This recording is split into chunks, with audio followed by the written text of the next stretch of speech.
France Maghreb 2. Bonjour à tous, ravi de vous retrouver sur France Maghreb 2. C'est parti pour votre rendez-vous de fin d'après-midi de 16h à 18h30 comme chaque jour pour m'accompagner. Youssef Brakni, comment ça va Youssef? Ça va, Alhamdoulilah, et toi ça va? Ça fait un petit moment. Ouais, grave. On va parler du plus vieux prisonnier du monde, enfin de France, pardon. D'Europe même. Le plus vieux prisonnier politique Voilà, d'Europe. exactement, avec Qui toi. entame sa 34e année de prison malheureusement. Oui, Georges Ibrahim Abdallah. à 17h pour l'avis tranché. Oui. Et puis ton coup de cœur? Mon coup de cœur, ça sera sur la sortie du livre de Assa Traoré, le 18 mai aux éditions du Seuil.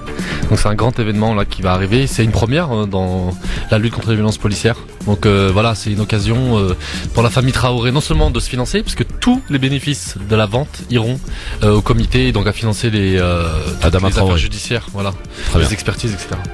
Hakim Ral, comment ça va mon ami? Salut Christophe, salam alaikum. Ça fait longtemps. Salut Youssef, ça va? Ça va, alhamdoulilah, toi, ça fait. Bah- On n'a jamais fait de radio ensemble. On n'a pas fait, c'est une première, ouais. Comment ça va Hakim? Bah ça va impeccable, ça fait longtemps parce que j'étais à la Foire de Paris. Comment c'est Les passé? 2 dernières semaines, ah c'est extra. T'as fait les affaires? Ah c'est extra. Ah Ouais. il faut y aller, il faut visiter. J'ai failli y aller mais bon, Ah c'est pas eu le top, temps. c'est top. Hein. Vraiment, enfin, c'est un événement à pas rater dans Paris. Il y a plein de commerçants de partout dans le monde.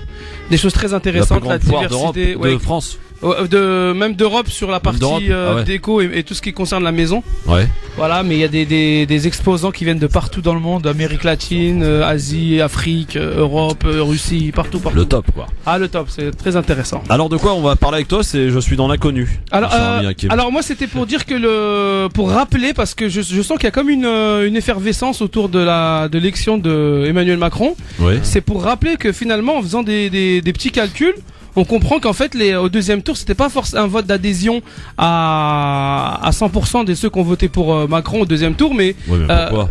parce que c'était la majorité des gens ont voté contre Bien sûr.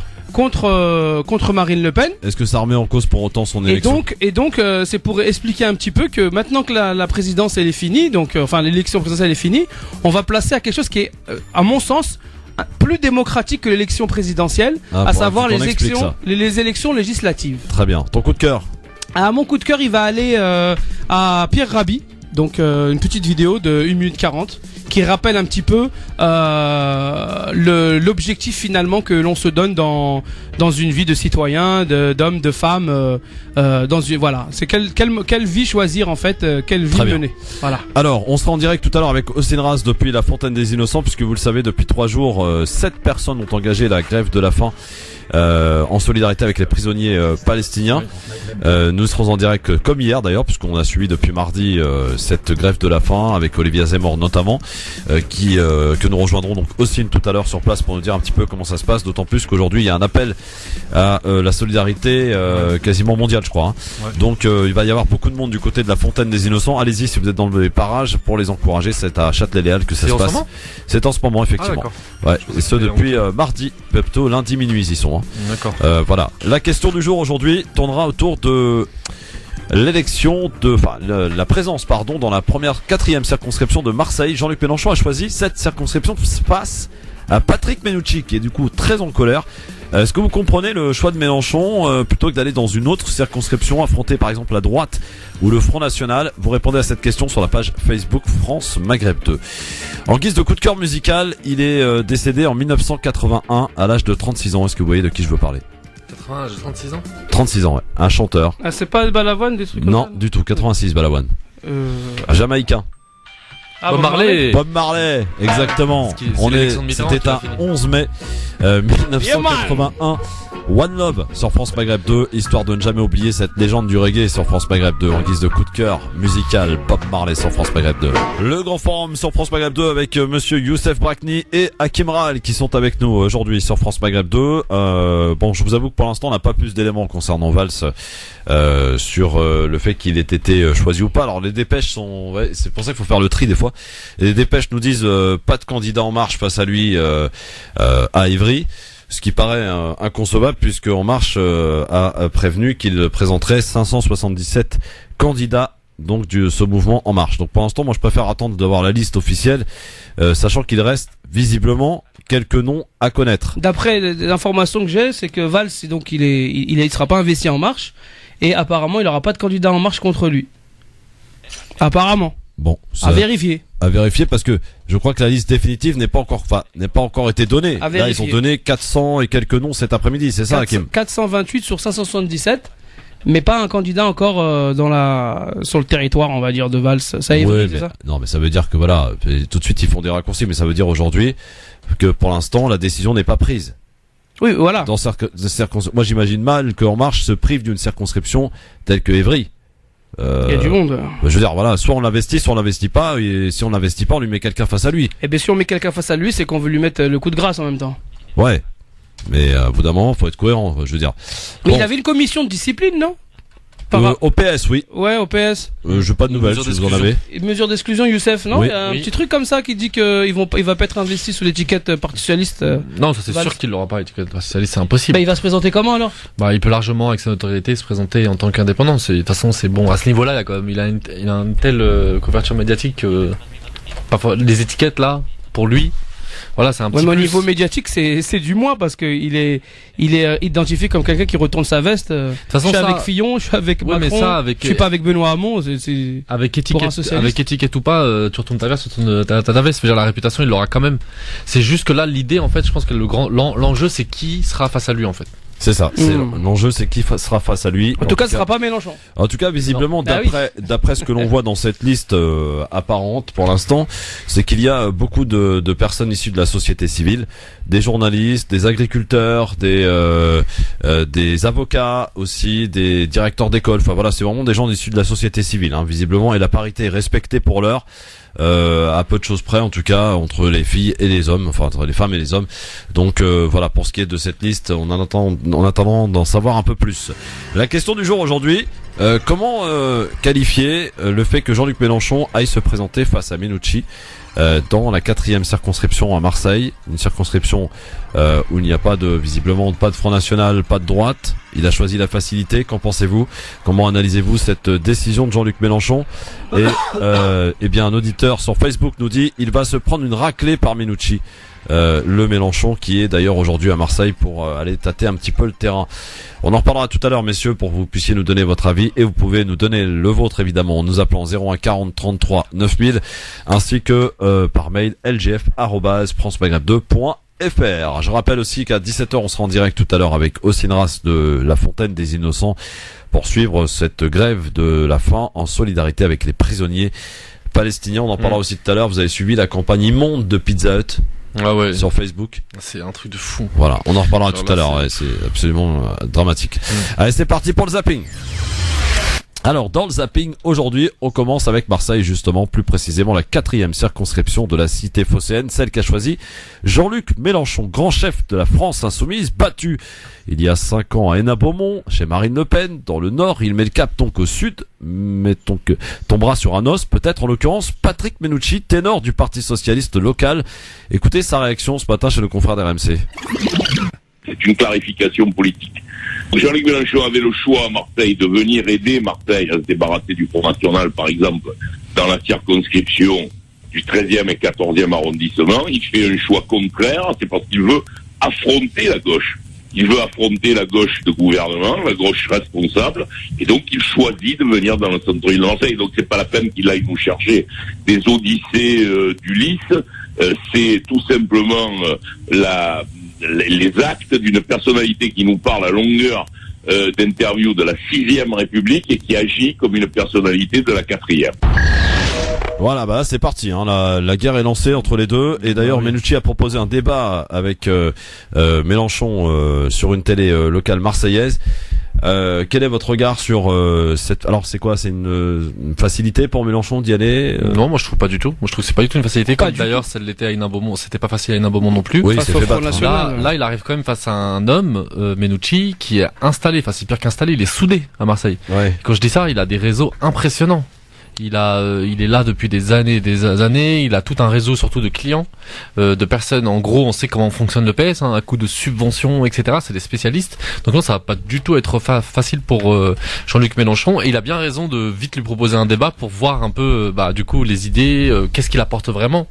Voilà, si ce n'est qu'entretenir des associations au niveau local, enfin de ce que je sais moi, mais de Marseille. quand Menucci nous dit pourquoi il va pas Mais non, il a nous raison. aider à débarrasser de Non. Front National de Marseille. Mais le problème en France, comme encore une fois, c'est pas le Front National. Enfin, je veux dire, ça, je me suis déjà exprimé là-dessus. Le problème en France, c'est comme il a dit, la gauche du gouvernement et la droite du gouvernement qui font la politique du Front National pendant 5 ans et après à chaque élection. Donc, mais on parle des présidentielles, mais on a oublié déjà les élections régionales où on nous avait déjà fait le coup du barrage républicain il y a 1 an et demi. C'était déjà ça en fait, il y avait déjà le Front National au second tour notamment dans le sud, Ouais. face à Estrosi par exemple, Marion Maréchal Le Pen face à Estrosi, mais c'est la même chose, c'était très compliqué de trouver la distinction des discours. Quand Estrosi disait par exemple sur une radio que il faut arrêter de dire que l'islam est compatible avec la République, dire ça c'est vraiment, enfin je sais plus ce qu'il avait dit, c'est absurde ou je ne sais quoi. Donc à un moment donné, il a raison d'aller les combattre eux, parce que c'est eux qui sont responsables du fait que le Front National se retrouve au second tour et surtout du fait qu'il y a une progression de l'électorat du Front National. Hakim, c'est une solution de facilité pour Mélenchon, pas du tout. Moi, ça me vient même pas à l'esprit de poser la question ainsi, parce qu'il n'y a aucune facilité. Et Jean-Luc Mélenchon, c'est pas quelqu'un qui recherche la facilité. La preuve, quand il parle du Parti Socialiste avec qui il est en désaccord total, eh bien, il fonde son mouvement. Il se présente à l'élection présidentielle 1 fois, 2 fois. Il fait un score à 20%. Là, les derniers scores tout à fait honorables face à un candidat du Parti Socialiste qui tourne à tour de 6%, Benoît Hamon. Il choisit Marseille alors qu'il habite pas Marseille. Oui, parachutage. Non, parachutage, c'est des mots qu'on aurait pu dire à Emmanuel Macron également lorsqu'il demande sa candidature, quand il pose sa candidature au présidentiel. Donc les termes employés, en fait, Qu'est-ce que ça veut dire, Hakim? Attends, ça veut dire que les termes employés quand il s'agit de parler d'Emmanuel Macron, on dit pas qu'il est parachuté par François Hollande. Mais quand on parle d'un quelqu'un qui est courageux comme je suis pas pro Mélenchon, mais quand il s'agit de parler de la candidature de Mélenchon à Marseille, on dit qu'il est parachuté. Pas du tout, parce que ça n'a rien à voir avec le parachutage. Ouais. Le terme Non, ici, le c'est que parachutage, ça n'a aucun sens ça, parce qu'ils le font tous. alors le terme C'est pas un ici, critère, en le fait. terme ici, c'est le courage. Le terme ici, c'est qu'il faut rappeler en 2012, les amis, lorsqu'à Hénin-Beaumont, Mélenchon, il est face au Front National. Ouais. Est-ce que le Parti Socialiste, il l'a aidé? Est-ce qu'il l'a rallié? Est-ce qu'il a appelé à voter pour Mélenchon contre le Front National? Pas du tout. Mélenchon, c'est pas quelqu'un qui manque de courage. Mélenchon, il a fait 20%. Je crois il a fait un très bon score à Marseille pour Oui, le il est arrivé présidentiel. premier. Ouais. Dans la ville de Marseille. C'est un même, bon hein. score premier ou pas? Ouais, bah oui. Ah, ok. Même il a fait 2 meetings. C'est un bon score. 2 meetings Eh ben, je comprends pourquoi Minucci, Marseille, il a peur Toulouse, et il Lille. demande. Je comprends pourquoi Premier. Minucci, il a peur pour son poste, d'accord. Et je comprends pourquoi Minucci il demande un débat parce qu'il claque des genoux graves et ça va être un très beau débat et une très belle confrontation. Donc ça vous choque entre pas, hein. ces- Ça mais vous choque pas. pas du tout. C'est Non, très mais bon sur pour la le- démocratie sur la d'ailleurs. question du parachutage, Surtout dans une ville ça, comme franchement, Marseille. ça franchement venant de, enfin j'espère que le PS va pas utiliser cet argument. parce Non mais il y a qu'ils que le font ça. tous. Et tout le monde Ils parle font que ça. Je me souviens qu'à un moment donné il parlait de parachuter Jack Lang, je sais pas si vous vous en souvenez, dans les Vosges. Mais, Je sais pas si vous vous en souvenez à l'époque. Enfin, je veux dire, on sait tous que les circonscriptions sont découpées en fonction d'une Ouais. circonscription. et surtout que ce n'est pas des cadeau ou élections pas. municipales. On parle des Oui, législatives. bien sûr. C'est bien sûr. c'est une représentation au niveau national, Oui. peut-être d'une ville, d'une circonscription, certes, mais c'est pour parler des lois au sein de l'hémicycle de Mais l'Assemblée même au niveau nationale. municipal, ils se parachutent. Même au niveau municipal. Donc, bah oui, les maires, ils habitent pas forcément dans les villes qu'ils. Oui, ils ont été parachutés. Bah, qu'ils, le maire pour de lesquels ils sont Montreuil, par élus. exemple, c'est un Donc parachute. je trouve que c'est un peu, c'est pas très neutre de dire utiliser les mots facilité, parachutage que tous les médias utilisent. Et puis j'oublie pas ce qu'a dit Menucci quand il avait, je sais pas si vous vous en souvenez, il y avait une bataille face à Samir Ali, que je n'apprécie pas. Hein. Oui, Samir Ali. Mais Samir Ali, Ali. il a vraiment mal parlé des Arabes, etc. En disant que voilà, c'est du communautarisme, qu'elle est en train de ramener tous les Arabes des quartiers nord, etc. Elle avait presque réussi à faire son coup de force. Bon, quoi qu'il en soit, voilà, c'est ce qui lui est reproché en tout cas à Jean-Luc Mélenchon par beaucoup de Par les éditorialistes. socialistes, oui, c'est sûr. Éditorialiste aussi qui s'interroge sur le fait qu'il ait choisi Marseille.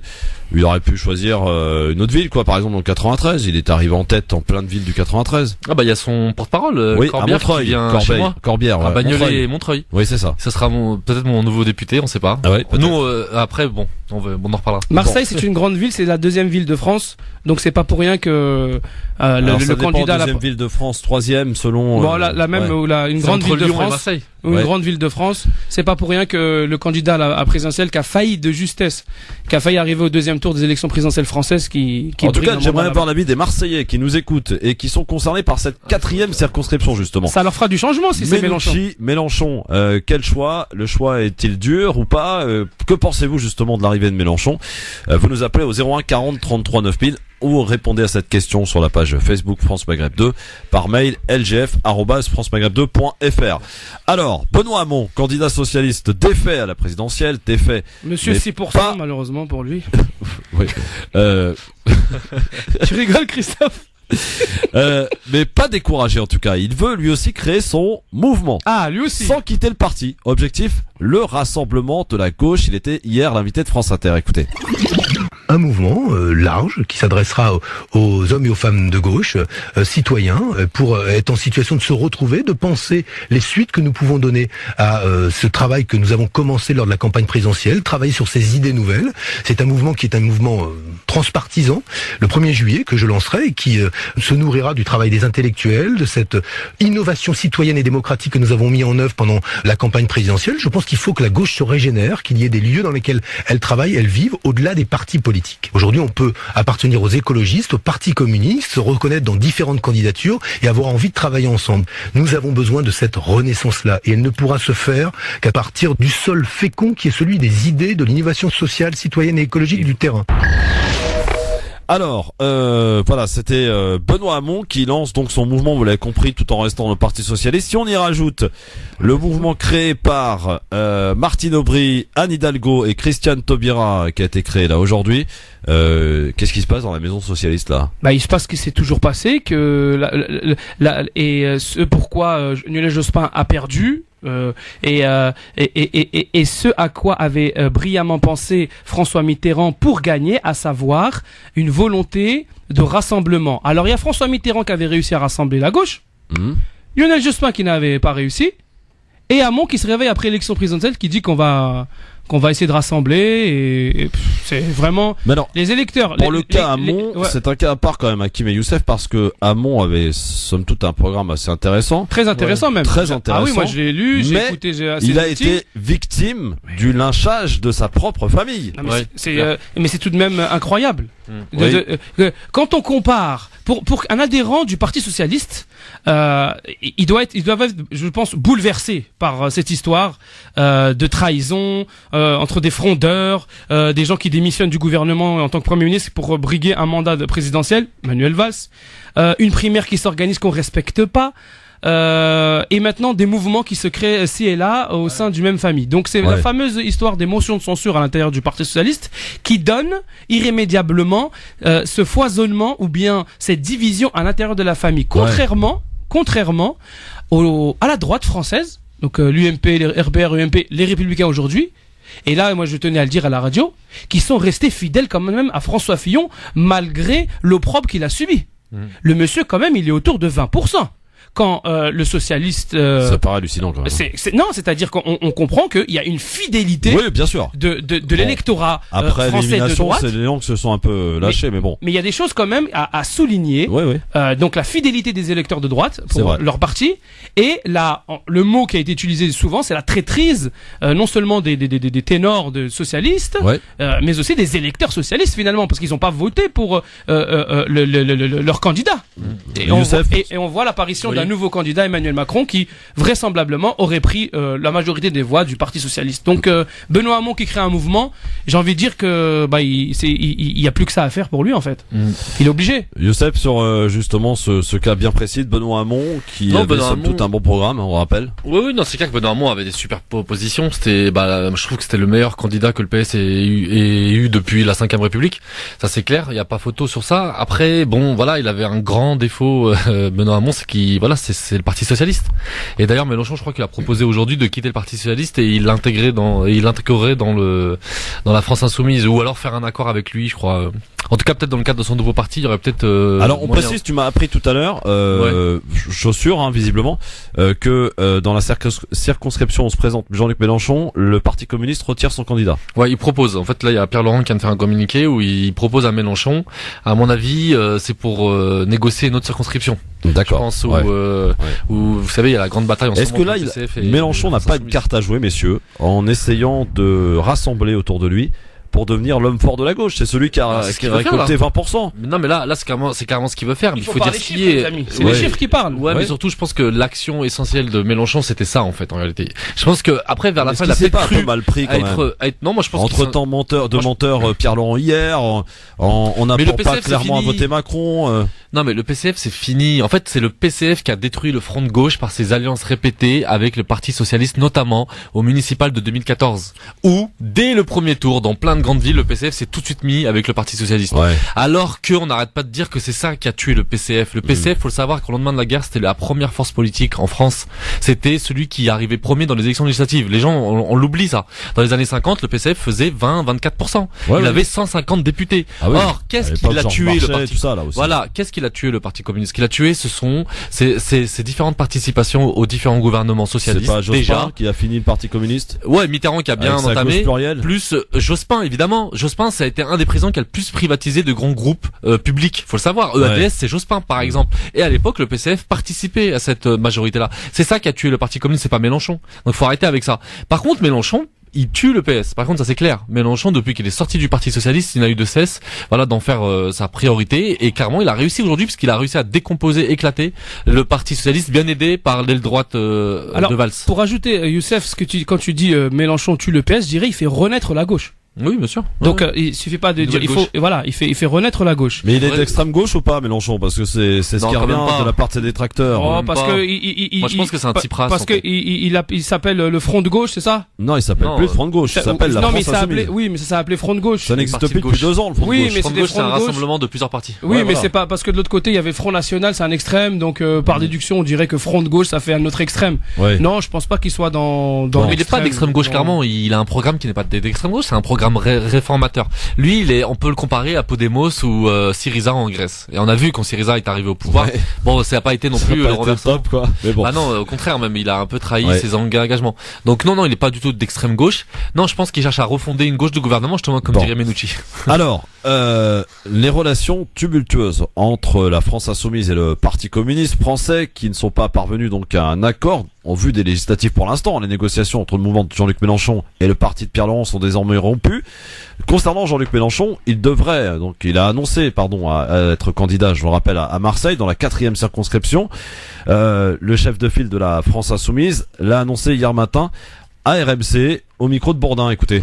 Les amis ont dit, écoute, tu ne peux pas aller dire aux gens, nous repartons à la bataille, nous allons être majoritaires à l'élection législative, puis tout le monde y est sauf toi. Donc faut y aller. Et reste dans la courte liste de 3 villes en France, et en particulier la ville de Marseille, puisque pourquoi me voilà Marseille, en alors tête à Marseille, que je peux stimuler une grande reconquête des cœurs et des esprits autour d'un idéal de progrès, alors qu'on disait tous ces gens-là, ils sont voués au Front National. Non, ce n'est pas vrai. Donc, je pense que Marseille est dans la courte liste. J'ai besoin de plusieurs autres informations. J'irai jeudi faire des visites de courtoisie, et si elles sont positives, il ne sera pas nécessaire que j'aille à Toulouse où je comptais aller, ou à Lille, ou partout. Il y a mes lieutenants, mes jeunes camarades qui sont en place. Bon, voilà.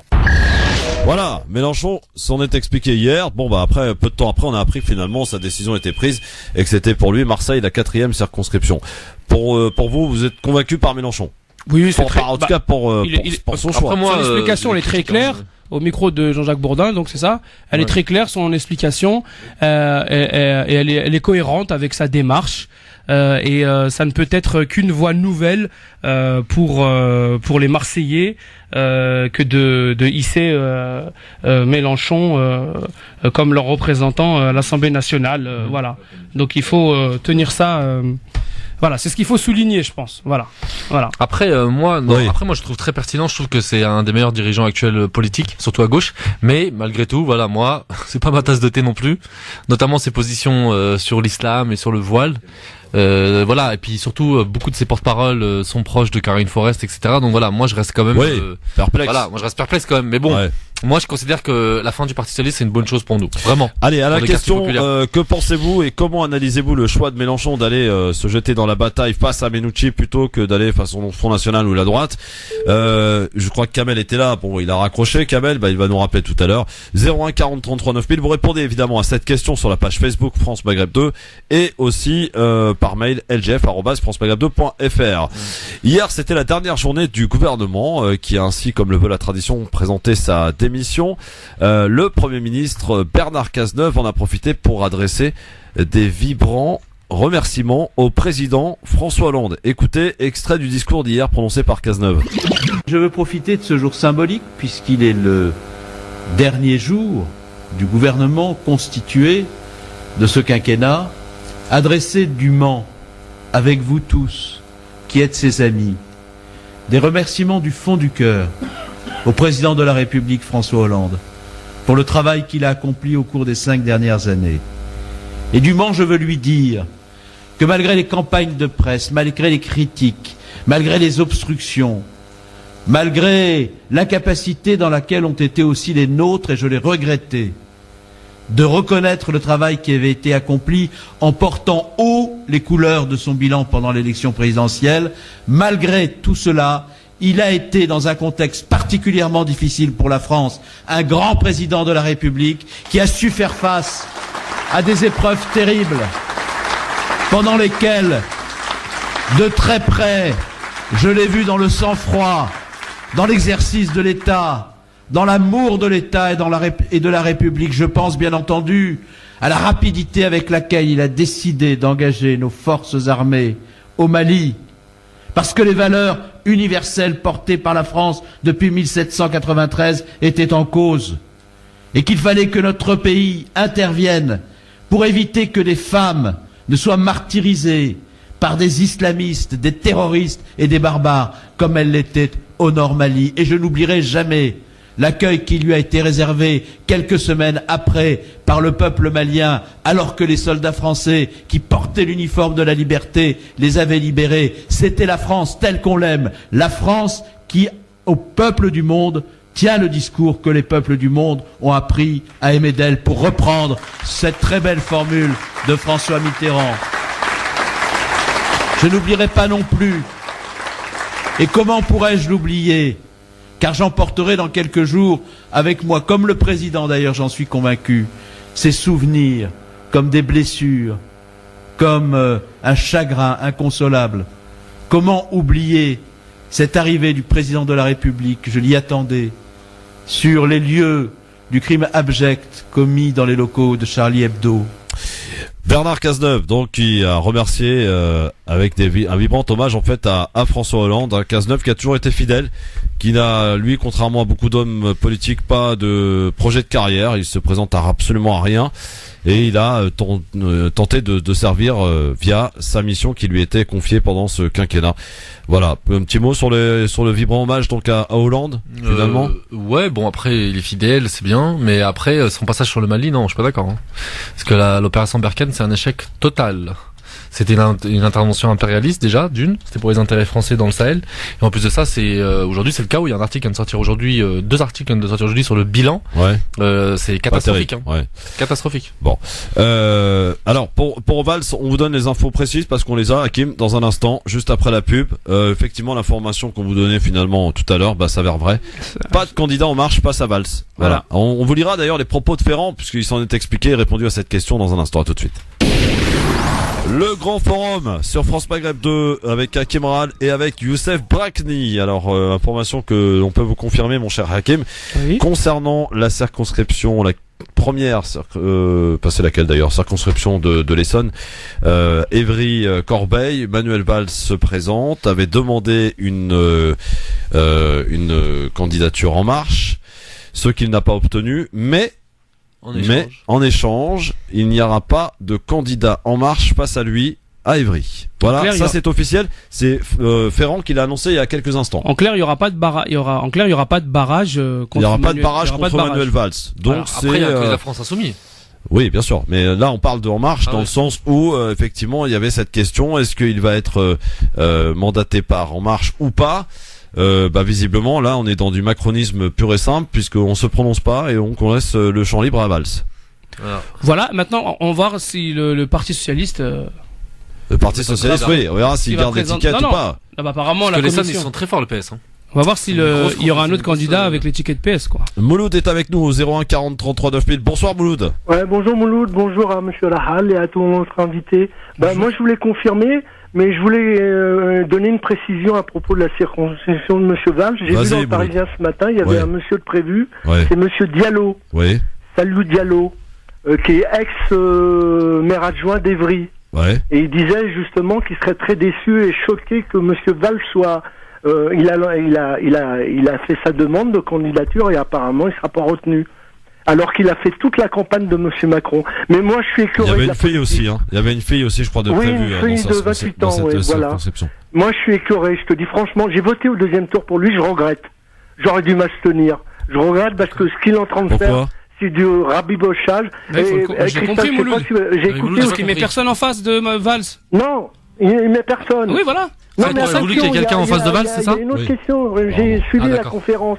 Il y a une journaliste qui lui a posé la question concernant Madame El Khomri, dans le 18e. Oui. Même réponse. Oui, il se prononce. Ouais, mais c'est sympa, Madame Belkacem à Villeurbanne, même réponse. Alors, tu sais, Christophe, moi je crois, finalement, tous ceux qui disaient que c'est de Hollande bis, ils auront raison, parce que finalement, on va se retrouver à pratiquement tous les députés ex-ministres socialistes. Oui, mais n'oubliez pas qu'il fait de la politique, Macron. Monsieur Ganzer, je sais pas si vous connaissez. Monsieur comment? Ganzer. Non. C'est le conseiller en communication de Monsieur Hollande qui viendrait être investi dans les Yvelines. Dans les Yvelines, exact. Hein? Donc là, moi je suis écœuré, Christophe, parce qu'il fait pareil que les autres. Là, je crois que c'est une des premières erreurs qu'il est en train de faire. Mais Mouloud, c'est Hakim avec vous. Oui. En votant Emmanuel Macron, vous pensiez vraiment qu'il allait faire autre chose que du hollandisme? Comment?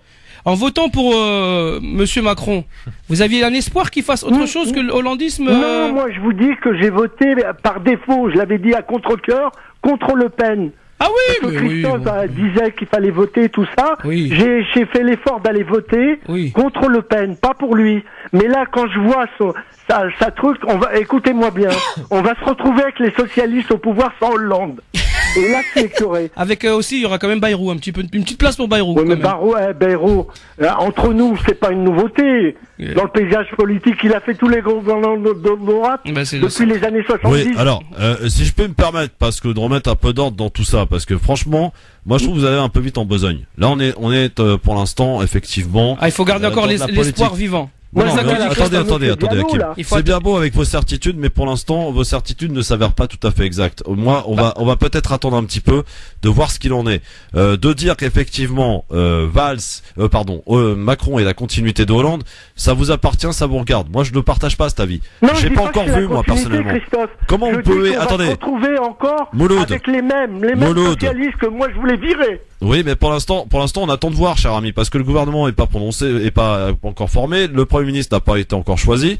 Donc moi, de juger les gens par avance, moi ça me va pas. Donc si on pouvait attendre un petit peu, et dès lors qu'il y aura effectivement le premier obstacle, la première difficulté qui nous paraît en tout cas critiquable, on le fera. Mais attendez un peu.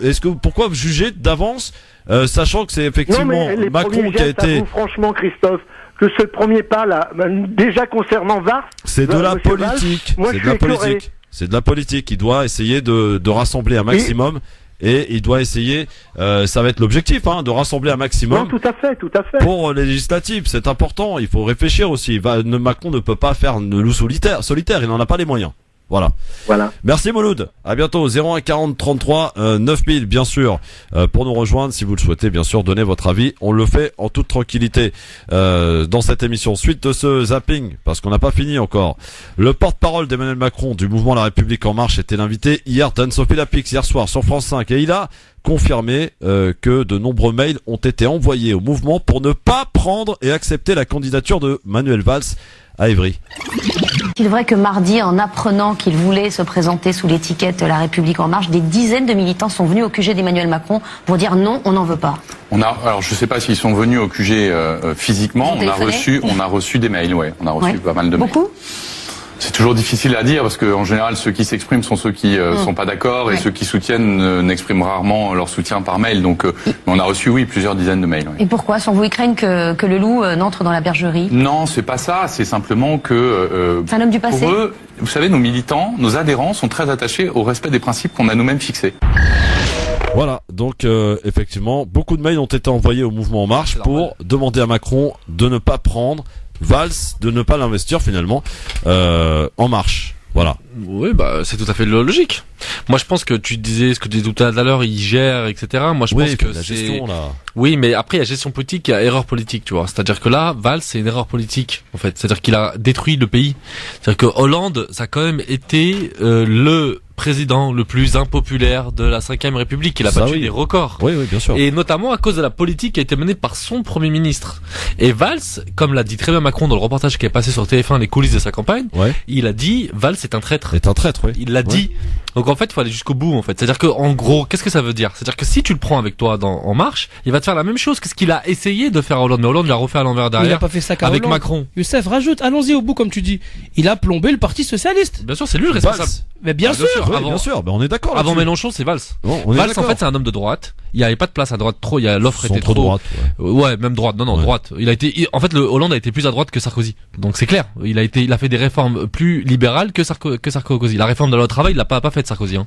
Donc là, qu'est-ce qui se passe? C'est que t'as un homme, il n'y avait pas d'offre à droite, c'était bouché, c'était mort. Donc il a été à gauche. Tu disais tout à l'heure, le camp de Fillon était discipliné. Bah oui, à droite ils sont disciplinés parce qu'ils ont tous la même idéologie, ils sont pas différents de Fillon, etc. C'était une discipline de fer. Mais à gauche, évidemment que ça va se tirer dessus parce que il y a aucun lien entre Hamon et Valls. Il y a rien. On sait même pas comment ils font pour être dans le même parti. Bon, Christophe, je trouve que tu as été un peu sévère avec Mouloud qui vient de nous raconter. Non, je suis pas sévère, j'essaie de remettre un peu de mesure, cher parce ami. Vous emballez un peu vite. Emballer à quoi? Bah vous emballez à condamner les gens comme ça. Parce que tu viens de dire toi-même que Macron il va devoir composer, rassembler. Bien sûr. C'est obligatoire, Hakim.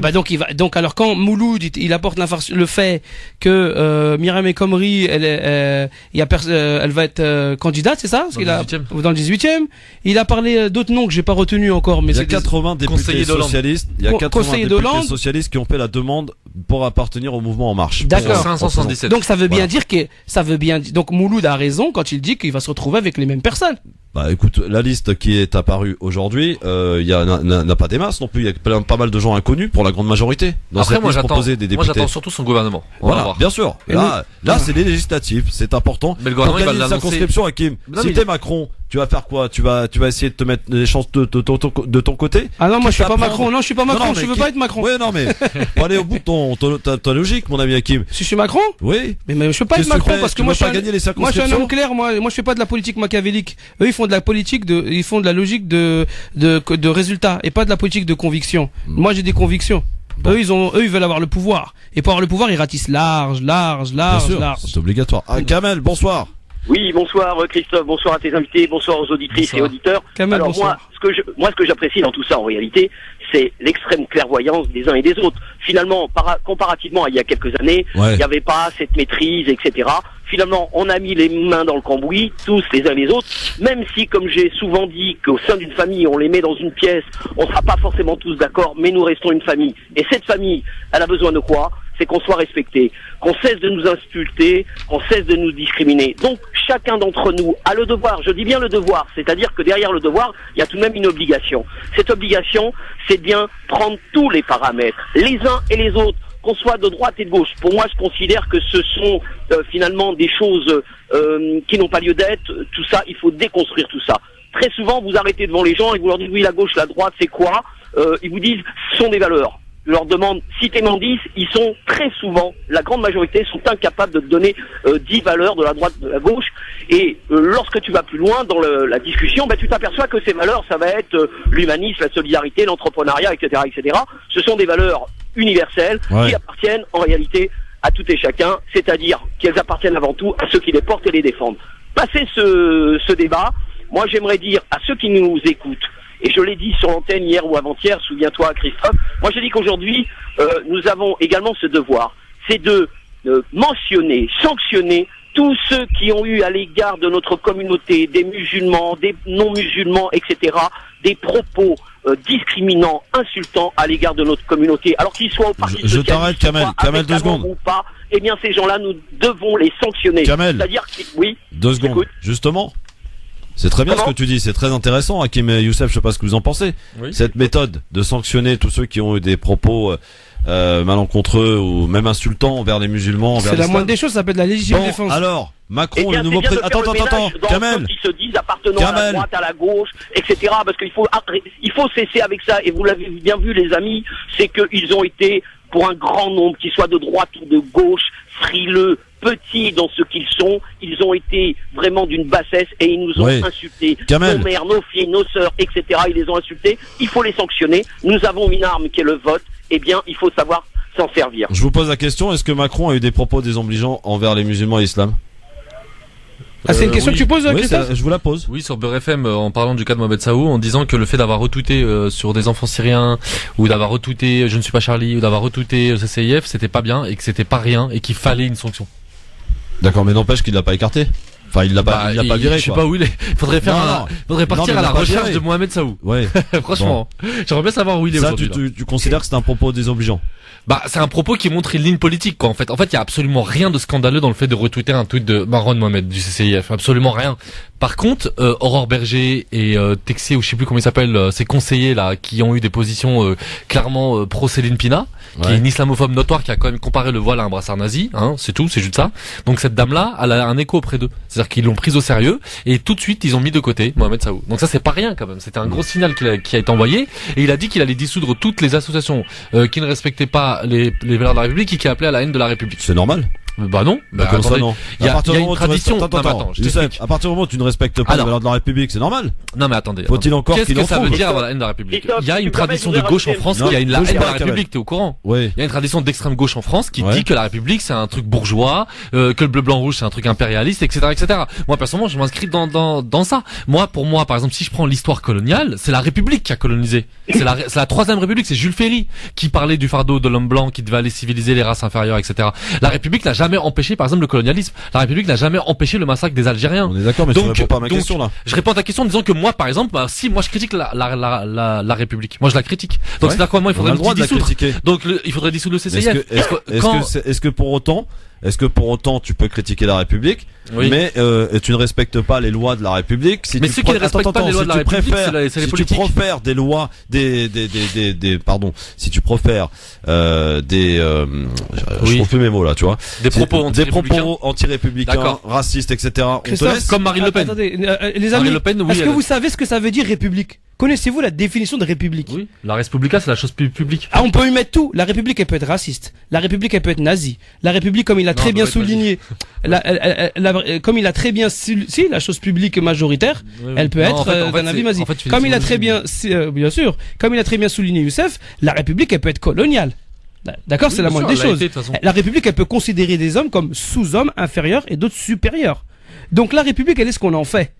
Voilà, donc la critique de la République, on peut le faire, il faut le faire pour améliorer les choses. Quand il dit ça, Macron il parle de qui? La République, c'est pas l'idéal on a tous compris de qui il parlait. Il a parlé des associations musulmanes, il parle de qui? Quand dans le discours français, quand dans les politiques français mobilisent cette rhétorique. En gros, ceux qui ne respectent pas les valeurs de la République seront dissous, mais on sait de qui on parle. Ça, il reprend une phraseologie de l'extrême droite qui dit que voilà, les imams qui respectent pas la République, qui crachent sur la République, ou les jeunes de banlieue qui aiment pas la France, etc. Tu sais très bien, Christophe. Donc ça c'était, voilà, moi je te le dis, si lui aussi.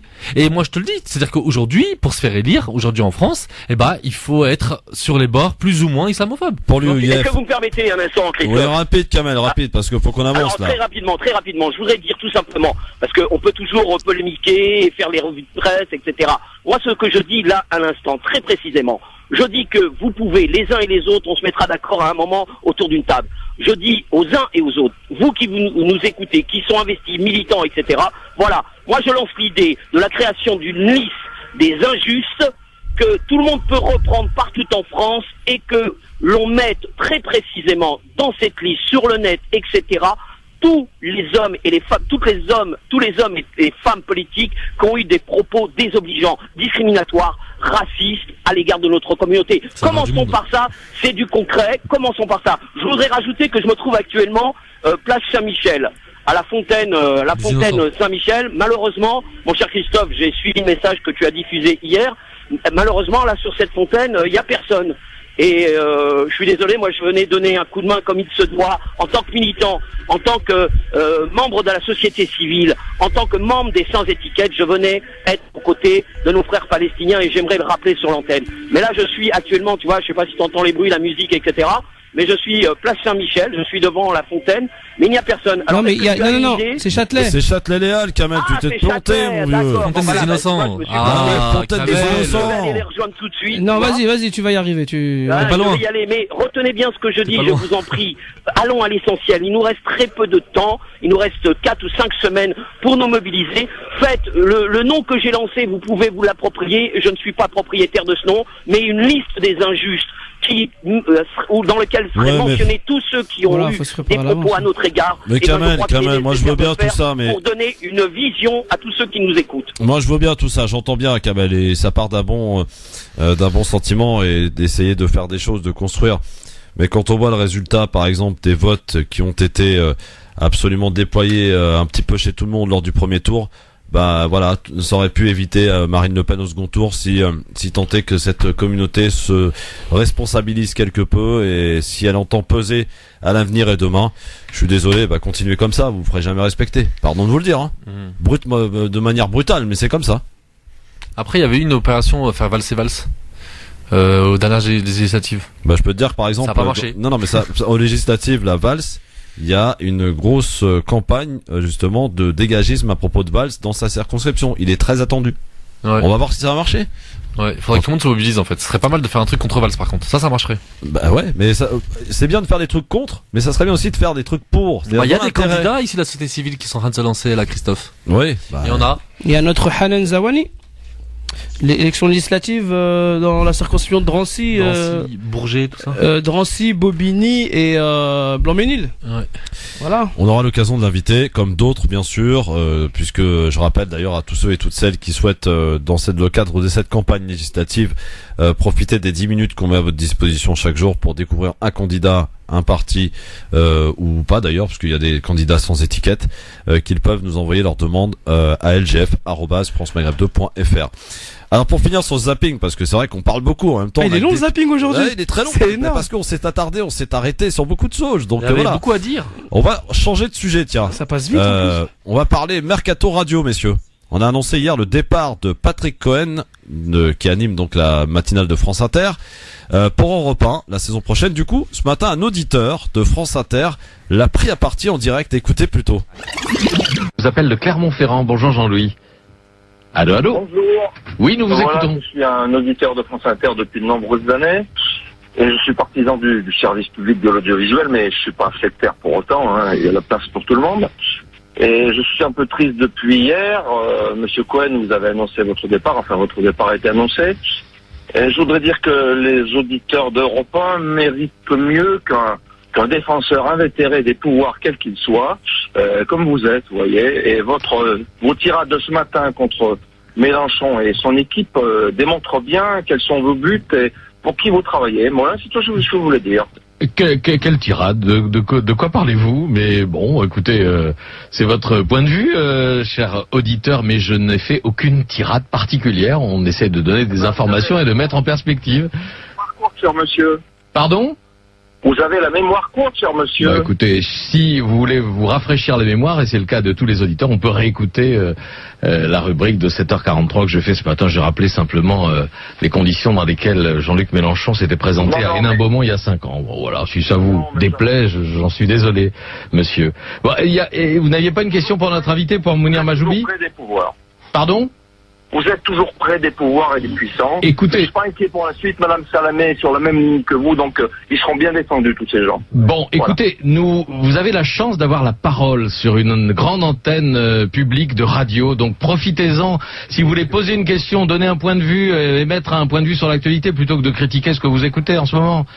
Écoutez, je profite de ce petit créneau qui m'est donné, hein, par service public. Vous avez un créneau tous les jours, sur la 5 aussi, c'est toujours les mêmes. Toujours la même. Hein. Bon, j'insiste pas, j'emploierai des mots qui seraient désagréables. Voilà, c'est tout ce que je voulais dire. Bon.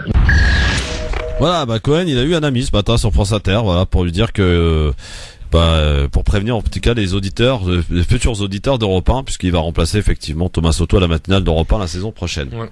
Voilà, pas de commentaires? Bon, très bien. Cohen, non. On est avec Ossine, là, qu'on va retrouver dans un instant. Salut Ossine.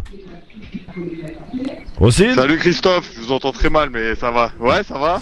Alors Ossine, tu es à tu m'entends? Oui, je t'entends. Oui. 5 sur 5, Ossine. T'es à la Fontaine des Innocents? Ouais, exactement, je suis à la Fontaine des Innocents. Bonjour tout le monde. Salut. Salut Ossine. Alors, sur place, là, ils sont en pleine prise de parole, Euro-Palestine, donc on peut pas avoir quelqu'un, mais il y a un public, il y a un attroupement d'une 60aine de personnes. Et d'après les retours des gens, il y a des allers-retours depuis ce matin, mais voilà, c'est un attroupement qui est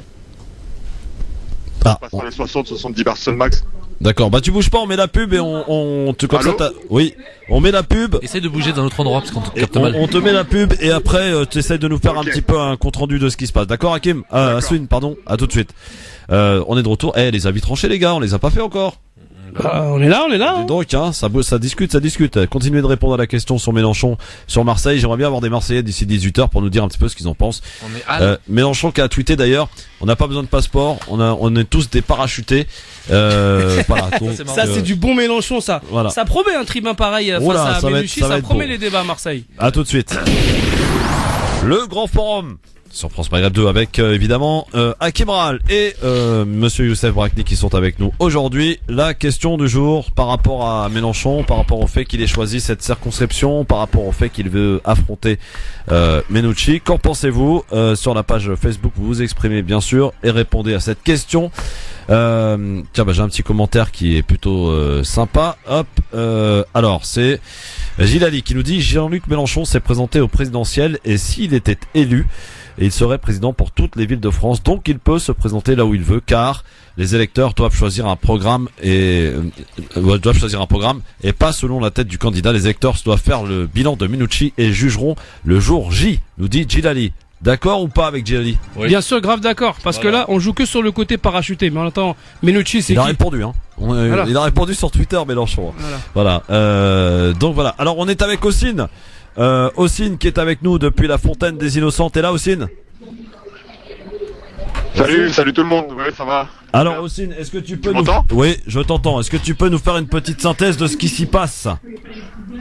Alors très rapidement, en fait là ils sont en pleine prise de parole, comme j'ai dit, ils sont en pleine prise de parole et il y a Euro-Palestine. Alors les grévistes de la faim, ils sont tous en ligne devant tout le monde, il y a une foule d'une cinquantaine, soixantaine de personnes. Globalement dans la journée, ça a été ça toute la journée. On a atteint les 70 personnes max en attroupement, mais c'est bien parce que voilà, ça va et ça vient. Pour ceux qui veulent nous rejoindre, je pense qu'à la fin du boulot, il y aura plus de monde là qui commence à arriver. Je vois qu'on arrive aux 70 personnes. Sur la place, il y a plein de drapeaux palestiniens, donc on peut pas nous rater. Ouais. Pour les grévistes de la faim, faut pas oublier que là ils sont à leur 4e ou 5e jour. Ils sont toujours au nombre de 7 Ossine. Alors là, j'ai pas pu avoir plus de précision parce qu'ils sont en prise de parole depuis tout à l'heure et j'ai pas pu avoir un responsable. Mais j'attends la fin de leur prise de parole pour pouvoir un peu les questionner sur la journée, sur leur bilan de la journée. D'accord. Mais là, à voir, ils ont l'air d'être 8-9. Donc je pense qu'ils ont eu les deux personnes qui ont dit qu'ils allaient s'en rajouter hier. Est-ce qu'il y a des médias? Est-ce qu'il y a des médias présents sur place, Ossine? Des médias? Aucun. Voilà. À ma connaissance, à ma vue, il n'y en a aucun. Après, peut-être que certains... Il n'y a pas d'indépendants, Houssine? J'en saurai plus tout à l'heure. Des indépendants avec des appareils photo, des magnétophones? Des médias indépendants, appareils photo, magnétophones, est-ce que t'en vois autour de toi? Non, je vois des militants. Je vois des militants qui sont là avec leur téléphone, qui font des lives... Live Twitter, Twitter, Facebook, Ouais, c'est le nouveau média. Pas indépendant, non. Bon, on a donc France Maghreb 2, elle est toujours sur le terrain, quoi, en fait. Évidemment, grâce à Ossine qui est sur place. Bon, bah écoute, ce que je te propose, tu restes encore un petit peu là-bas et on fait le point tout à l'heure. Ok, voilà, on a été coupé avec notre... Non, Ossine, c'est bon pour toi? Allô. Ouais. Ok. À tout à l'heure, salut Ossine. C'est bon, ça va, ok. Salut, oui, c'est vrai que ça passe pas terrible. Juste avant de passer aux avis tranchés, on a Nassira qui est avec nous et qui souhaite répondre à la question du jour. Bonsoir Nassira. Bonsoir Christophe, bonsoir à tous. Bonsoir, vous nous appelez d'où Nassira? De Metz. De Metz. Alors, par rapport à Mélenchon et par rapport au fait qu'il ait choisi Marseille et cette circonscription particulière face à Menucci. Alors, moi déjà, ce que je comprends pas, c'est en quoi est-ce que ça pose un problème. En sachant que Mélenchon, durant les présidentielles, a tendu la main par deux fois au Parti Socialiste qui se dégradait déjà Alors, la gauche aujourd'hui n'est plus incarnée par le Parti socialiste et encore moins par Menucci sur la circonscription marseillaise. La gauche aujourd'hui est incarnée effectivement par Mélenchon. Je m'explique. Selon moi, le renouveau politique, c'est les insoumis qui nous l'ont montré durant cette campagne présidentielle. Pourquoi? Parce que ce sont les militants et les insoumis, tels qu'on les appelle, qui ont fait la campagne. Mélenchon l'a dit, donc tout le monde s'est scandalisé parce qu'il n'a pas donné de consigne de vote au second tour, mais Mélenchon l'a dit, il n'a pas eu mandat pour être un quelconque chef, c'était un représentant. Donc à partir de là, je comprends pas le manque d'objectivité dont on peut faire preuve vis-à-vis de Mélenchon et de son programme et de son mouvement. Nassera, quand on est, et là je me fais l'avocat du diable, quand on est un responsable politique tel que Jean-Luc Mélenchon, depuis 30 ans qu'il exerce dans les différents mandats politiques, est-ce qu'il n'est pas quand même le temps venu de trancher lorsqu'il s'agit de trancher quand on est un deuxième tour Front National et un autre candidat? Est-ce qu'il aurait quand même dû dire on ne vote pas évidemment, aucune voix pour Le Pen, on vote pour Macron même si on n'est pas avec lui, on le combattra pour les législatives? Pourquoi il l'a pas dit? Alors du coup, je vais saisir la balle au vol relativement au débat que vous avez eu il y a quelques minutes avec vos invités. La République, c'est la Respublica, c'est la chose publique. Il faut savoir que dans les fondements de la République, c'est le peuple qui décide. Ce ne sont pas les responsables. Le responsable suit le peuple et ce n'est pas au peuple de suivre. Donc, pour moi, c'est plus dictatorial que d'avoir quelqu'un que l'on nomme, parce que est-ce que des Copé, des Fillon, ont-ils eu mandat, ont-ils eu la qualité de responsable? Non, ils n'ont pas eu la qualité de responsable. Ce sont juste les pantins médiatiques. C'est la façade. Mais la maison, c'est le peuple. Et Jean-Luc Mélenchon, et c'est en ça que c'est un renouveau, et c'est en ça que je pense que sa campagne a été un véritable succès, parce qu'il a redonné la place au peuple. Oui, les insoumis et les partisans de Mélenchon, de son programme, Mélenchon leur a expliqué que c'était leur programme, c'était leur avenir et par conséquent leur décision. Moi personnellement, je me suis sentie gênée lorsque j'ai vu, comme vous les appelez, les responsables politiques nous dire il faut voter Macron.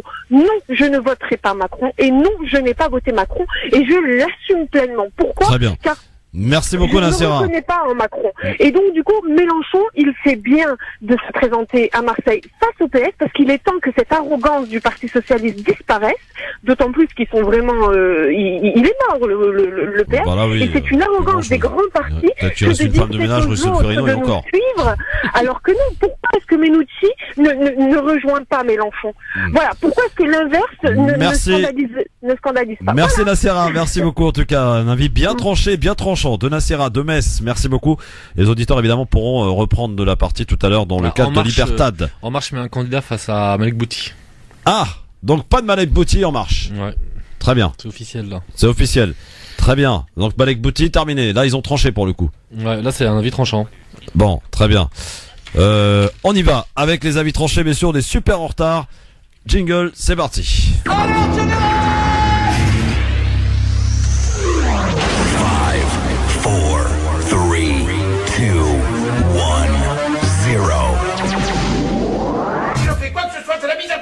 Alors piétinez-moi, allez-y. Hakim qui veut nous parler de chiffres de son avis tranché aujourd'hui. Oui, des chiffres justement pour faire un peu baisser la fièvre autour de l'élection d'Emmanuel Macron. Voilà, donc l'idée avancée, c'est qu'il n'y a pas de vote d'adhésion de la part des Français. Il n'y a pas eu un vote massif d'adhésion de la part des Français au second tour. Et voilà, donc on a les chiffres suivants. Le nombre de votants a été de 35 467 000. Les personnes qui ont voté pour Macron, 20 753 000. Les personnes les votants qui ont voté pour Marine Le Pen, 10 644 000. Les abstentions, 12 101 000. Les votes blancs et nuls, 4 69 000. Et là, j'ai arrondi à chaque fois. Et d'après l'étude, seulement 16% des gens qui ont voté pour Macron ont voté pour son programme. Ce qui revient à dire que parmi les 20 700 053 personnes votants qui ont donné leur voix dans l'urne pour Emmanuel Macron, seulement, plus ou moins, je vous fais le calcul, 3 millions, 4 millions auraient voté pour le programme d'Emmanuel Macron. Ce qui revient à dire qu'il n'y a pas un vote d'adhésion. Car le reste des les quelques 17 millions qui auraient voté qui auraient mis la voix pour Emmanuel Macron ont voté contre Marine Le Pen. Donc de là à dire que maintenant les choses sérieuses, plus démocratiques qui commencent, à savoir les élections législatives, seront un raz-de-marée en marche, il y a tout un monde. Car si on doit parler de démocratie et de défendre la démocratie, l'expression populaire, il faut revenir au premier tour. Et là, le premier tour, on a d'autres chiffres. Et je pense qu'on a les chiffres les plus réels. Quand on voit que 4 des principaux candidats sont quasiment à égalité, 20%, 20%, 20%, et que celui qui suit derrière, c'est que ce n'est Benoît Hamon avec 6%, ça c'est la réalité. On comprend que le Parti Socialiste, il n'y a plus rien du tout. 6% c'est ridicule. C'est à peine ce qu'il faut pour rembourser les frais de campagne. Ceci dit en passant. Et que l'expression populaire, véritablement, si démocratie, elle devrait être respectée, ça aurait été sous ce premier tour, à savoir 20%, 20%, 20%, et donc quelque chose d'un peu plus proportionnel. Qu'on n'ait pas un président de la République aujourd'hui qui ait reçu seulement 7% des Français de plus de 18 ans qui ont voté pour son programme. Et qu'en est-il des 87 autres pourcents des Français de plus de 83 autres pourcents des Français de plus de 18 ans? Donc l'expression populaire, là, pour moi, elle est un peu biaisée. Il n'y a pas eu de fièvre. Il n'y a pas de fièvre pour Macron, mais c'était surtout anti-Front National. Ça doit être dit, ça doit être acté, ça doit être inscrit dans les ondes, dans les livres. Cette élection présidentielle tout à fait exceptionnelle que nous avons eue, elle a donné la victoire à un président qui n'a que 7% des Français de plus de 18 ans qui ont voté pour son programme. Oui, cela dit, mon cher Hakim, permets-moi de te dire que tu nous apprends rien. On le savait. C'est le même cas d'ailleurs qui s'est passé pour Jacques Chirac en 2002. Ce qui s'est un peu passé aussi en 2012 quand François Hollande a été élu président de la République au deuxième tour face à Sarkozy. C'était pas forcément pour Hollande, mais c'était surtout pour éliminer Sarkozy. Il y avait donc simplement, à chaque fois, ça se répète. Donc Macron n'est pas un exemple isolé.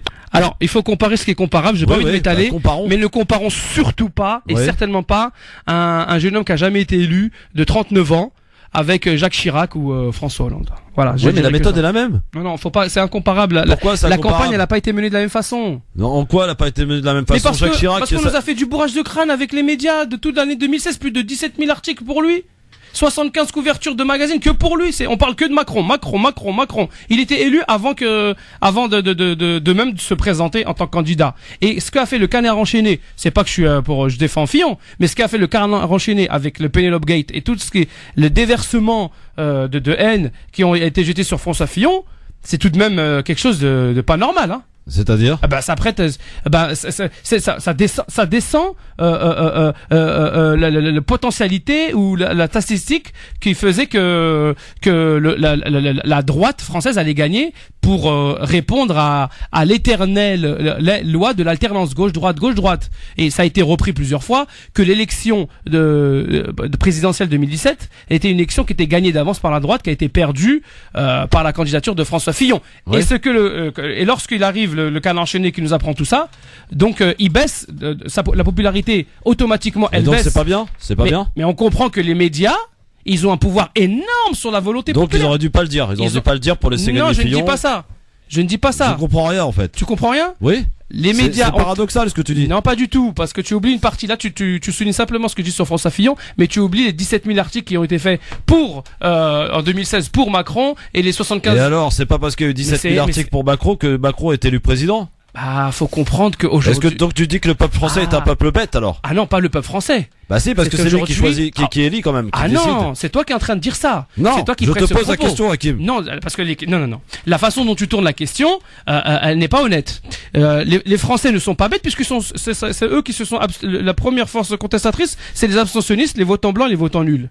D'accord? C'est eux la force en fait qui s'exprime. C'est simplement qu'ils n'ont pas un pouvoir par rapport au vote de Macron, mais bon. C'est parce que ça ne compte pas. Macron, le vote, on a dit quoi? On a dit que le vote de Macron c'était un vote contre Le Pen. Oui.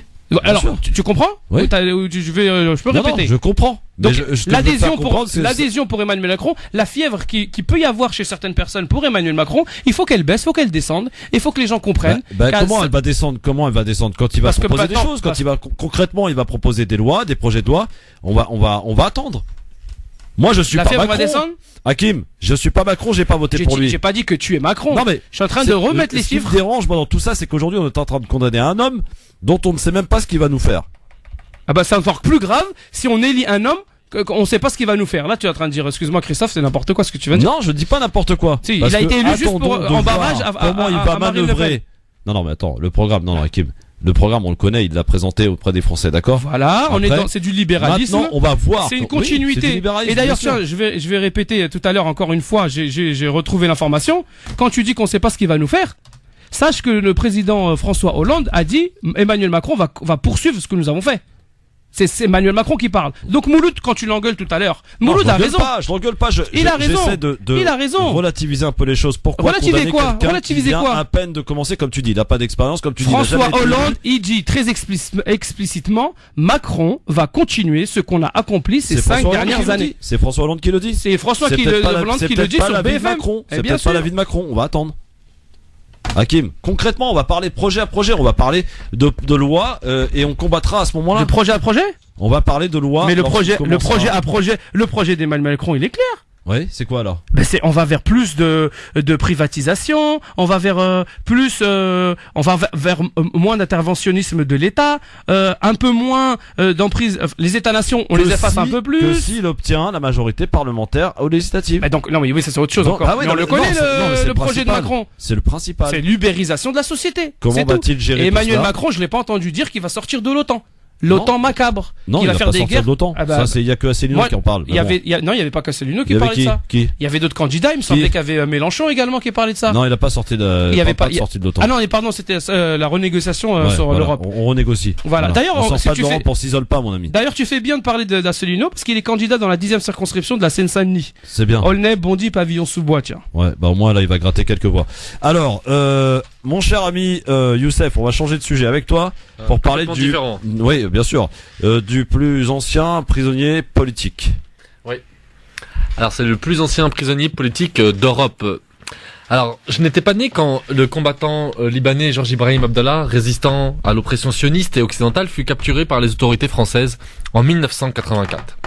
Je venais à peine de naître quand, quelques jours avant d'être condamné à perpétuité par un tribunal antiterroriste, il proclamait devant la Cour de justice de Paris le 26 février 1987, je cite, « Avec quelle sérénité et quelle indépendance prétendez-vous juger des actes de guerre en les isolant du processus général de l'agression impérialiste perpétrée contre notre peuple ?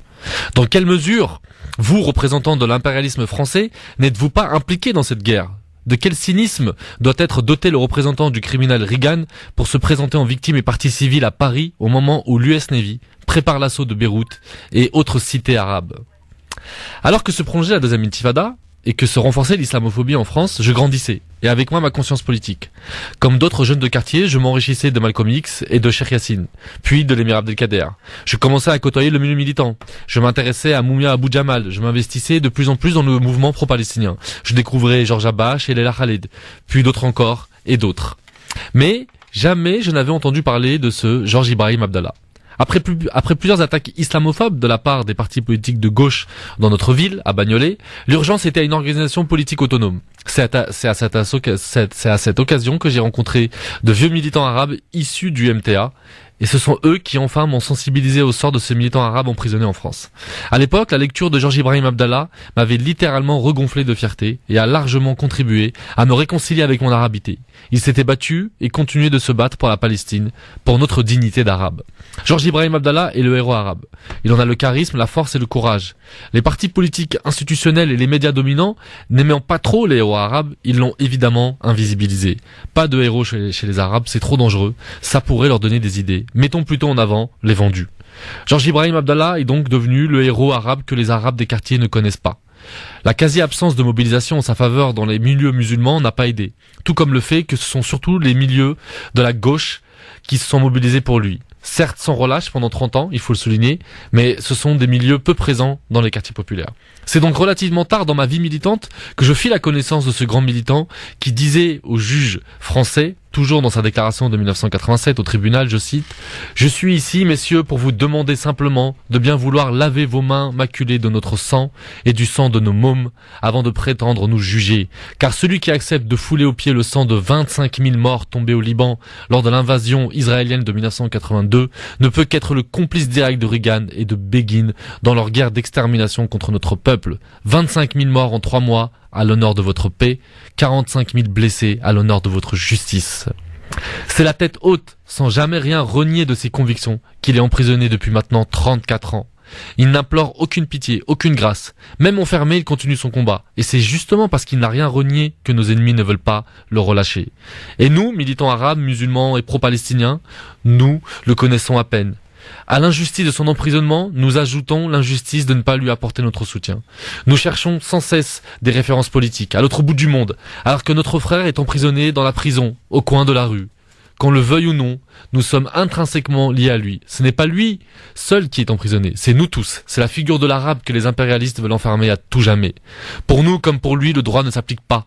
Nous subissons comme lui des lois d'exception. Georges Ibrahim Abdallah est aussi la victime en tant qu'arabe de l'État qui opprime les jeunes des quartiers et qui fait la chasse aux femmes voilées. Notre situation politique en tant que musulmans des quartiers est liée à la sienne. C'est parce que nous sommes écrasés par un État raciste qu'un militant arabe peut être tranquillement emprisonné durant 34 ans alors qu'il est juridiquement libérable. Tout est question de rapport de force politique. C'est donc de notre responsabilité aussi si Georges Ibrahim Abdallah est toujours en prison. C'est pourquoi c'est aux militants des quartiers que revient l'obligation de le faire connaître. C'est par ces mots que Georges Ibrahim Abdallah concluait sa déclaration de 87 face aux juges français. M'adressant à vous ainsi qu'à mon père, de qui je n'ai plus de nouvelles, je vous répète la parole d'un combattant africain, Wota Sita, ce qui veut dire en français le temps est juste, ou plutôt c'est juste le temps d'eux. Et je me retire de cette cour, vous laissant le plaisir d'écouter le représentant du bourreau et sa défense vomir leur haine contre les déshérités de la terre. À bas l'impérialisme et ses laquais, la victoire et la gloire pour tous les peuples en lutte. Merci beaucoup Youssef d'avoir en tout cas remis ce sujet sur la table, parce que c'est vrai qu'il est parti malheureusement un peu trop dans les oubliettes. Ouais. Et c'est ce qui fait quand même qu'on rappelle que Georges Ibrahim Abdallah est le plus ancien prisonnier, le plus vieux prisonnier politique d'Europe. Et je tiens à dire que depuis 99, toutes les tentatives ont été à chaque fois couronnées, j'allais dire, non pas de succès, mais un tribunal a dit qu'il devait être libre. Ouais. Il devait être libéré, et c'est Hillary Clinton et d'autres qui ont fait pression, et ça c'est Wikileaks qui l'a révélé, sur le gouvernement français pour qu'il ne sorte pas. Et Valls a refusé de signer l'arrêté en fait d'exclusion du territoire français. Eh ben, raison de plus pour lui mettre une petite raclée aux législatives. Allez messieurs, avant vos coups de cœur, je vous demande d'être très rapide dans le j'aime ou j'aime pas, parce qu'il faut absolument qu'on le fasse, j'aime ou j'aime pas, parce qu'il y a des informations importantes. Alors on y va, j'aime pas ou lol. Une femme voilée qui a été empêchée de voter parce qu'elle portait le voile, donc elle a dû enlever son voile. Ça se passe à Orange, dans une ville Front National. Cette dame décide de porter plainte. On aime, on n'aime pas? Qu'elle porte plainte? Oui. Oui, on aime. Oui, c'est ce qu'il faut faire. SFR Sport devient le diffuseur exclusif de la Ligue des Champions et de l'Europa League de foot à partir de 2018 jusqu'en 2022. Je m'en fiche royalement. Loul. Donc Canal Plus et Beansport ont perdu pour le coup. Ouais, c'est Drahi qui a gagné. Ouais, absolument, Drahi. Pizza Hut qui a fait une pub qui détournait un petit peu l'action des prisonniers palestiniens, la grève de la faim sur Facebook. Du coup, Pizza Hut s'en est excusé, mais le mal est fait. Le mal est fait et il faut boycotter cette marque. Voilà, là clairement le boycott il prend tout son sens. Ah ouais, exact. De Pizza Hut. Le Parlement israélien, écoutez bien messieurs dames, a approuvé hier en première lecture, en lecture préliminaire, un texte controversé définissant Israël comme le foyer national du peuple juif. Ah bah ça c'est la mort annoncée du droit au retour des réfugiés palestiniens. Et mais c'est surtout qu'il y a des juifs qui sont contre l'État d'Israël. Ouais. Donc il parle controversé. Donc il parle au nom de quel il parle pas au nom des juifs, mais il parle au nom des juifs sionistes, car il y a des juifs qui ne sont pas sionistes et qui dénoncent là. On n'aime pas donc Non. BNP Paribas va délocaliser 150 emplois vers le Maroc, pour tout sur sa branche informatique. Ah c'est pas étonnant ça, parce que les Marocains sont très forts dans ce domaine. Mais on aime pas. On aime pour le Maroc, on aime moins pour la France, mais c'est la mondialisation. Moi j'aime pour les Marocains, les familles marocaines. S'il y a de l'emploi en plus, c'est bien, mais j'aime pas pour le côté. C'est-à-dire qu'une banque d'un pays va dans un autre. Je sais pas, il y a des banques au Maroc. Et pour finir, pour Jean-Marie Le Pen, le départ de Marion Maréchal Le Pen affaiblit le parti. Alors qu'est-ce qu'on doit juger Je comprends pas. Bah tu approuves ou pas la déclaration de Le Pen? Moi j'approuve. Enfin, ce qui est marrant, c'est qu'elle va à Abidjan, quoi. Oui, c'est ça. En Côte d'Ivoire. Avec son papa. On reste je suis chez nous. Voilà. Moi, de ce que j'ai compris, c'est que Le Pen, j'ai écouté son intervention et c'est qu'il dénonçait deux lignes au Front National, la ligne de Philippot et la ligne que lui il avait tracée. Ouais. Et il disait que c'est la ligne de Philippot qui a gagné et Marion Maréchal Le Pen vraisemblablement. Si elle dit qu'elle arrête parce qu'elle veut s'occuper de sa fille, mais il y a d'autres choses, il y a d'autres causes politiques. Pas en Côte d'Ivoire déjà. Mais elle peut revenir, elle peut quitter pour revenir plus tard. Ce qui paraît, c'est à cause du débat avec Emmanuel Macron qu'elle a trouvé vraiment catastrophique. Bon, elle a été nulle. C'était fait exprès pour moi, c'était du sabotage volontaire. Comment ça, du sabotage volontaire? Parce que c'est ridicule le comportement qu'on a eu. Bah c'est elle, non? Oui, mais c'est ridicule. C'est vrai qu'elle a jamais été comme ça dans un débat. Elle était méconnaissable. Qu'est-ce que vous sous-entendez? J'entendais qu'elle s'est sabotée. C'est pas assez clair? Bah voilà, donc elle s'est sabotée elle-même. Ah bah bien sûr. Donc elle voulait pas être présidente. Non, je pense pas que je crois pas qu'elle soit sabotée. Je pense que vraiment elle a paniqué. Je sais pas, elle avait l'air pas sûre d'elle. Elle avait pas l'air sûre d'elle. Non, avec autant d'années de politique derrière soi, discours et débat, c'est très surprenant. Non, mais elle a fait des phases mais de gamin. Pour moi, je refuse d'être naïf et c'est du sabotage. Tout est calculé pour moi, surtout quand on passe à la télé. De la part de qui encore? Bah c'est calculé de sa part. Christophe il dit ça en rigolant. C'est calculé de sa part. Parce que Hakim, voilà, c'est la théorie du complot à outrance. Pourquoi la théorie du? Tu as entendu ce mot-là? Bah non, mais ça y ressemble. C'est-à-dire? Bah quand tu dis tout est calculé. Mais ça veut dire quoi théorie du complot en fait? Parce que ça veut dire quoi complotisme? Ça veut dire qu'il y a un complot. Marine Le Pen a été nulle. Ça veut dire quoi complotisme? Parce que tout le monde dit complotisme. Tu peux le dire que Marine Le Pen a été nulle. Non, elle s'est sabotée. Bah elle s'est sabotée, donc personne n'a calculé, c'est elle qui s'est sabotée elle-même. Mais non, et pourquoi tu viens mettre le mot complotisme là-dedans? Mais parce que tu nous parles de tout est calculé. Je pas parler calculé, c'est qu'elle s'est sabotée. Oui, c'est pas normal de se saboter autant. Parce que là on va pas saboter la pub. Dans un instant les coups de cœur. C'est fait exprès. À tout de suite. France Maghreb 2. France Maghreb 2. Le grand forum sur France Maghreb 2 avec Hakim Rahal et Youssef Brakni. C'est très agité, il y a que Youssef qui est sage pour l'instant. Comme toujours. Pas moi et Hakim, on n'est pas sage. Ouais. Hein, je suis pas Hakim. Ah bah on est là, on discute les idées, ça fuse les idées, les avis, les arguments. Voilà, on dit simplement que Marine Le Pen s'est sabotée et si tu m'aurais laissé le temps de développer, j'aurais dit que le Front National n'est pas un parti qui est fait pour gouverner la France, mais c'est simplement pour crier, pour un petit peu cristalliser un petit peu les avis les plus xénophobes, la peur de l'étranger, l'immigration, toujours les mêmes thèmes récurrents, mais pour arriver à gouverner et en toute responsabilité et de manière sage, il n'est pas fait pour ça. Bon, voilà. Je précise avant de passer au coup de cœur que Libertad ça va passer à la trappe, je suis désolé, mais on n'a pas le temps. Que demain on va faire un focus spécial sur une affaire qui n'a absolument pas été relayée par les médias. Vous vous souvenez de l'affaire des Chimeni de la SNCF qui avait gagné oui. et obtenu ils ont donné oui, sauf que alors la SNCF a fait appel. Ils ont tardé pour payer, je crois, un truc comme ça. Non, mais c'est pas des problèmes de paiement, problème de retraite aussi. Les Chimeni doivent faire plus que les Français de souche. Donc, enfin, il y a vraiment, on en parlera tout à l'heure. Note de nationalité, absolument.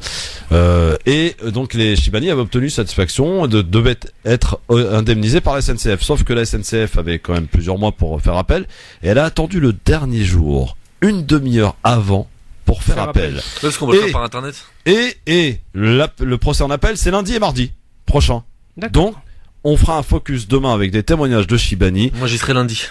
Chibani, ça veut dire quoi, Christophe? Bah, je sais pas, c'est les anciens on dit, non? Voilà, c'est des gens, personnes âgées. Voilà, personnes âgées. Voilà. Donc le procès a lieu en appel lundi et mardi prochain, et on va en parler demain assez longuement en partenariat avec Radio Galère de Marseille pour faire une émission pendant Radio une heure. Gazelle? Non, Galère, pas Gazelle. Ah d'accord, j'ai cru que tu fou toi. D'accord, Radio Galère. Voilà, Galère. Ah, je connais pas. Oui, bah voilà, tu vas connaître.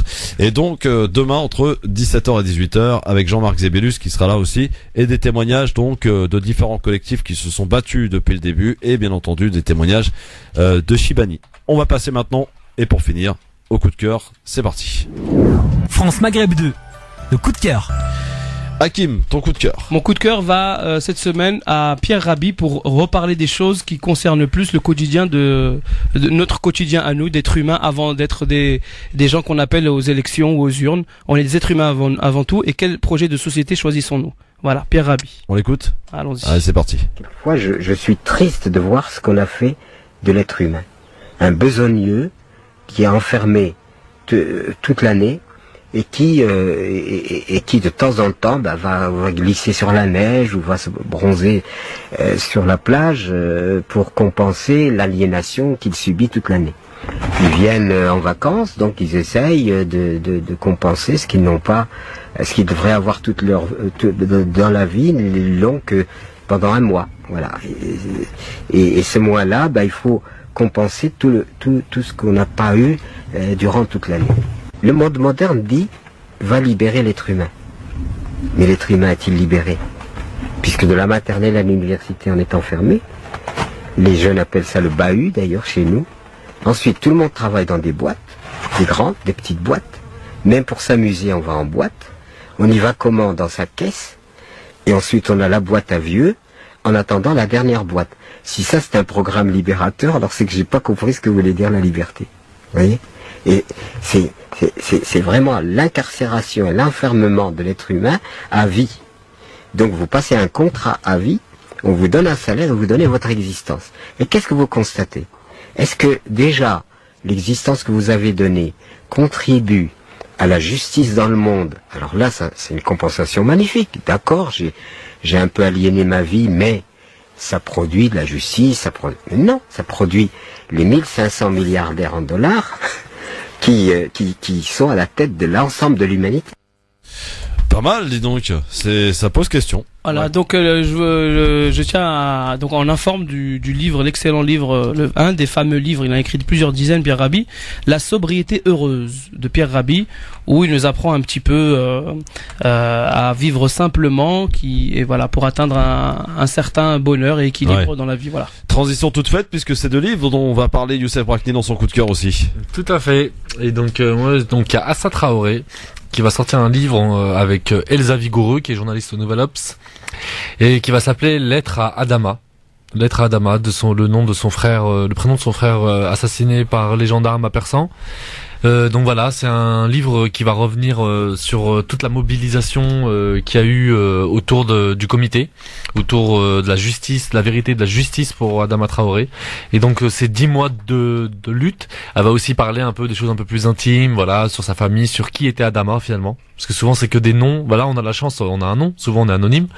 Et surtout que c'est un être humain. C'était un jeune qui aimait vivre, qui aimait s'amuser. Et il est mort le jour de son anniversaire. Il avait prévu justement de s'amuser et il a pas pu le faire parce que les gendarmes ont décidé autrement et ils l'ont tué.